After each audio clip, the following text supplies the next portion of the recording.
Bonsoir à tous, bienvenue dans ce deuxième débat consacré aux élections communales. Ce soir, nous parlons de la commune de Stoumont. Il y a 3 listes en présence, dont 2 répondent aux critères d'accès au débat. Et lorsqu'il n'y a que 2 listes en présence, eh bien, nous invitons 2 candidats de chaque liste. Alors, je vous présente les candidats de ce soir. Pour la liste Alliance communale, Gaëtan Depierreux, 7e de cette liste, et le bourgmestre, José Dupont, qui est tête de liste. Et alors, pour la liste Vivre ensemble, Didier Gilquinet, tête de liste, et Martine Legrand, 4e de liste. Et puis, on vous l'a dit, il y a aussi une 3e liste qui se présente au suffrage des électeurs de Stoumont. C'est la liste Réforme pour la gestion communale de Christophe Lejeune. Mais M. Lejeune ne participe pas à ce débat car sa liste ne répond pas aux critères de participation fixés par nos 2 médias. Alors, nous allons commencer immédiatement un premier tour de table en vous demandant, madame, messieurs, de nous présenter en fait vos listes respectives, en commençant donc par la liste Alliance communale. Eh bien voilà la liste. Monsieur Depierreux. La liste Alliance communale a été élaborée dans un souci de répartition équitable. Elle a donc été faite avec des anciens et des nouveaux candidats. Nous avons 6 anciens candidats, 5 nouveaux, qui sont très motivés, quoi qu'on ait pu lire dans une certaine presse. Nous sommes tous très motivés en vue de continuer le travail qui a été commencé et nous voudrions ainsi pouvoir évoluer avec les nouvelles réglementations. La parité est évidemment respectée. Elle est respectée, nous sommes obligés, mais elle était déjà lors du scrutin précédent, puisque sur les 6 élus de la liste, nous avions 3 hommes et 3 femmes. En vue d'avoir une bonne politique de proximité, nous avons mis l'accent sur la répartition géographique des candidats. Donc, ça veut dire que nous avons pris des candidats dans tous les villages pour pouvoir avoir un apport de toutes les régions de la commune. Et bon, notre but est de continuer notre action et de maintenir un tout bon cadre de vie en ayant des priorités axées sur les nécessités qui vont se présenter, sur les opportunités et également sur les décisions qui vont être prises en concertation avec les habitants, puisque nous allons nous servir grandement de ce bel outil qu'est le PCDR, le programme communal de développement rural. Voilà, je pense que j'ai fait un tour bref de la question. Alors pour la liste Vivre ensemble, Monsieur Gilquinet. Eh bien voilà, la liste Vivre ensemble, une liste pluraliste qui est issue en fait des 2 groupes d'opposition actuels, à savoir la liste UPVA qui disparaît aujourd'hui, le groupe Écolo, dont la locale est toujours très bien structurée sur la commune stoumontoise aujourd'hui. 2 groupes d'opposition qui en fait en octobre 2000 représentaient plus de 53% des voix. 11 citoyens qui ont une réelle envie de participer à une gestion durable, responsable, et ce dans un fonctionnement démocratique de la commune. Un groupe équilibré et représentatif de la population, tant du point de vue de la répartition géographique de ses candidats, qu'au niveau de la diversité des activités professionnelles qu'ils représentent, avec un certain nombre de compétences présentes, des compétences en environnement, en énergie, dans les travaux, en tourisme et dans les aspects plus administratifs. Un groupe vraiment qui souhaite se différencier par une approche pluraliste, transparente et participative. En fait, pour nos membres, la gestion d'une commune est l'affaire de tous, notamment dans une relation tripartite, habitants, personnel, qu'ils soient ouvriers ou employés, et élus. Vivre ensemble enfin, c'est un logo qui symbolise vraiment l'esprit pluraliste ainsi que la volonté du groupe d'aboutir à un projet commun. Enfin, je voudrais terminer ici en soulignant donc que la présence de Martine Legrand-Delnoy à mes côtés symbolise non seulement la parité souhaitée par le législateur, mais également la réelle place qui est donnée aux dames au sein de notre groupe. Alors, si vous le voulez bien, nous allons aborder le premier thème de ce débat. Votre commune a un territoire assez important, ce qui signifie évidemment qu'il y a beaucoup de kilomètres de routes, que l'entretien des routes est un dossier qui vous préoccupe tous. Alors, je voudrais savoir quels sont vos points de vue par rapport à ça et quelles sont éventuellement les différences d'approche entre les 2 listes. Monsieur Dupont, sur cette question. Mais tout à fait. On a un réseau routier assez important et on constate que certaines routes ou pas mal de routes sont assez dégradées. Maintenant, quelles en sont les raisons?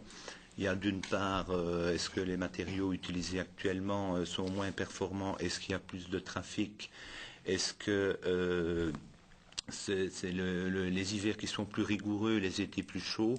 Enfin, il y a également un autre phénomène qui joue, c'est qu'il y a, juste avant la fusion des communes, il y a pas mal de petites routes qui avaient été réasphaltées ou asphaltées même pour la première fois par les anciennes communes et elles n'ont jamais été entretenues. Ce sont des routes qui sont moins fréquentées, mais maintenant on arrive tout de même à un bout de vie qui est quand même de 30 ans. Donc nous avons déjà introduit un plan triennal pour faire des réparations importantes à 2 routes qui sont celles de Chenu à la Glaise et qui sont celles de La Platte à Chevron.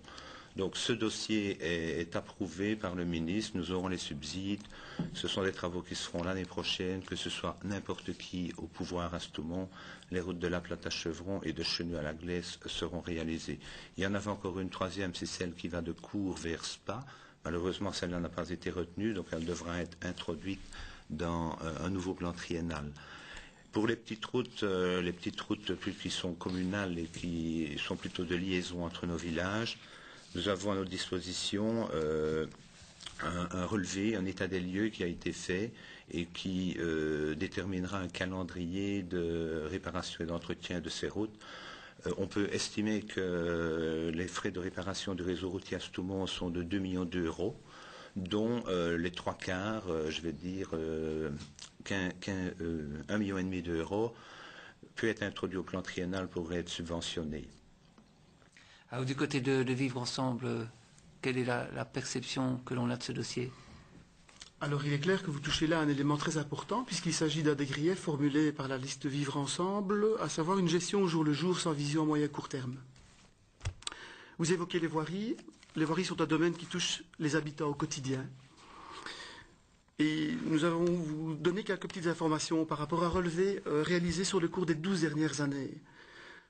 12 années de majorité AC, parmi lesquelles 6 exercices au cours desquels aucune somme budgétisée n'a été utilisée, aucun travaux réalisés.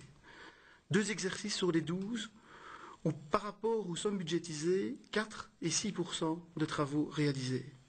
Vous l'avez évoqué, notre commune est très étendue, donc nous avons un large réseau de voiries qui est constitué à la fois de voiries communales, de chemins de grande communication et de voiries non asphaltées. Si je reprends les voiries asphaltées, elles représentent grosso modo 72 km. Si Alliance communale avait accordé une attention à 6 km par an durant 12 ans, on bouclait la boucle.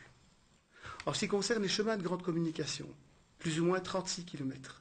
Si Alliance communale avait attaché une petite attention à 3 km par an, en 12 ans, on bouclait la boucle. Si on fait un bilan sur les plus ou moins 110 km de routes asphaltées, en 12 ans, moins de 10 km ont fait l'objet d'une attention, avec évidemment toutes les conséquences que ça va engendrer à court terme, vu le coût, non seulement des réparations, mais des réfections complètes. Juste un petit exemple pour étayer ces propos, c'est l'état déplorable de la route de Bourgoumont vers Andrimont. Et franchement, sincèrement, nous ne souhaiterions pas être à la place des patients qui doivent faire le lever de transport en ambulance sur cette route au quotidien. Alors, vous avez été inattentif, monsieur Dupont? Oui, je voudrais quand même apporter une précision, c'est que l'entretien du réseau routier ne se fait pas comme ça. Il y a quand même un élément qu'il faut tenir compte, c'est la fréquentation des routes. On ne peut pas. Il y a des routes qui ont été faites, il y a moins de 12 ans et qu'il faut aujourd'hui de nouveau faire un entretien. Donc ce n'est pas, on ne peut pas faire. C'est pas si simple de faire 6 km par an et puis de revenir 12 ans après. Il y a des routes qu'il faut un entretien beaucoup plus fréquent. Alors, un autre thème de la politique stoumontoise, c'est la gestion de l'eau, Monsieur Gilles Quinet ou Madame Legrand. Quelle est la position de votre groupe Vivre Ensemble par rapport à la gestion de l'eau à Stoumont, Madame Legrand? Encore une fois, on a un bilan qui, en 12 ans, il n'y a pas grand-chose qui a été réalisé.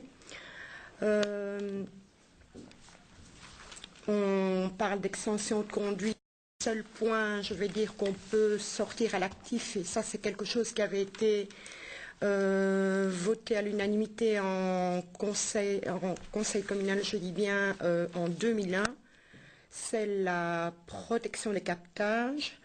Et je passe la parole à M. Gilles-Quinet à ce propos.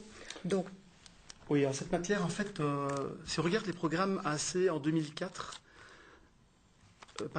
les programmes AC en 94 et en 2000, ils prônaient le maintien d'une gestion communale de l'eau. C'est vrai que c'est un élément qui a été longuement répété, c'est un souhait des habitants encore lors des dernières réunions du PCDR. Mais en fait, à notre sens, AC a créé tout à fait le contexte inverse. Je crains qu'à très court terme, nous n'ayons plus les moyens de pouvoir gérer nous-mêmes notre propre réseau si on maintient... C'est de conserver la gestion. Oui, donc le souhait, bien entendu, le souhait de la liste Vivre Ensemble, c'est de pouvoir maintenir ce réseau, parce que c'est un souhait des habitants, avec un leitmotiv qui est le suivant, une eau de qualité, en suffisance et pour tous. Mais j'ai ici dans les mains un rapport d'expertise technique qui a été réalisé à la demande du conseil communal autour de certains captages. Et en fait, les conclusions de ce rapport ne font que conforter notre impression et ne fait que grandir notre inquiétude. Je vous en lis quelques extraits. La commune de Stoumont ne dispose pas d'un outil de gestion de la production et de distribution de son eau. À relativement court terme, cette situation ne permettra plus à la commune de répondre aux exigences de la profession. De manière générale, les ouvrages de prix sont de qualité médiocre à mauvaise. Certains ouvrages ne répondent clairement pas aux règles de l'art. D'autres sont particulièrement exposés au risque de contamination par leur localisation. En l'absence de compteurs sur pratiquement tous les ouvrages, aucune gestion quantitative de la production n'est possible. Cette situation pose un problème évident d'optimisation des ouvrages. En outre, la pose de compteurs relève d'une obligation légale. Depuis de nombreuses années, la commune de Stoumont paie une surtaxe à la région wallonne parce qu'on n'a pas posé des compteurs. Et enfin, je terminerai ici pour souligner le travail à court terme qui s'est réalisé. Les outils de production sont en général assez anciens. Ces structures n'ont pas fait l'objet de réhabilitation importante, mais plutôt d'une série de réparations successives, parfois sommaires. L'état actuel des infrastructures des captages visités peut être qualifié de mauvais à parfois très mauvais. D'où l'inquiétude, évidemment. Comment peut-on encore prôner un maintien d'une gestion communale de l'eau après 12 ans de majorité quand on reçoit des rapports comme ceux-ci? Faudra-t-il augmenter le prix de l'eau? Eh bien, écoutez, lors des réunions de PCDR, cela a été exprimé à plusieurs reprises, les habitants seraient prêts à ce qu'il y ait une majoration du prix de l'eau, à condition d'avoir une eau de qualité, en quantité et pour tous. Et est-ce qu'une autre solution ne serait pas la reprise du réseau par la Société Wallonne des Eaux? C'est une solution, maintenant, elle ne correspond pas aux souhaits des habitants. Il faut savoir que la commune de Stoumont a une situation très particulière. C'est que nous avons encore un certain nombre de hameaux qui ne sont même pas raccordés au réseau communal de l'eau, qui gèrent encore eux-mêmes leurs propres installations. Donc la situation est complexe, le territoire est vaste, on en est bien conscient, mais s'il y avait eu une programmation pluriannuelle et des plans d'action annuels en matière d'entretien, en matière de réparation, eh bien je pense que l'état actuel du réseau ne serait pas celui qu'il est aujourd'hui. Alors, messieurs Dupont et de Pierreux, vous avez entendu les arguments de l'opposition. Qu'est-ce que vous répondez? Mais évidemment, je ne suis pas du tout d'accord. Je vais d'abord commencer sur le rapport dont Didier Gilles-Quinet parle. C'est un rapport qui a été demandé par le collège à un bureau d'études pour faire un audit de 5 captages. Donc, ils sont 5 captages qui, sur la vingtaine de captages qu'on a, sont ceux auxquels on veut s'attacher en priorité. Et ça, c'est dans le cadre de l'établissement des zones de prévention et de protection des captages. Donc, on s'est affilié, comme toutes les communes, à la SPJE pour la protection de l'eau potabilisable. On a arrêté un plan d'urgence et d'intervention des eaux souterraines. Ça a été voté par le Conseil communal.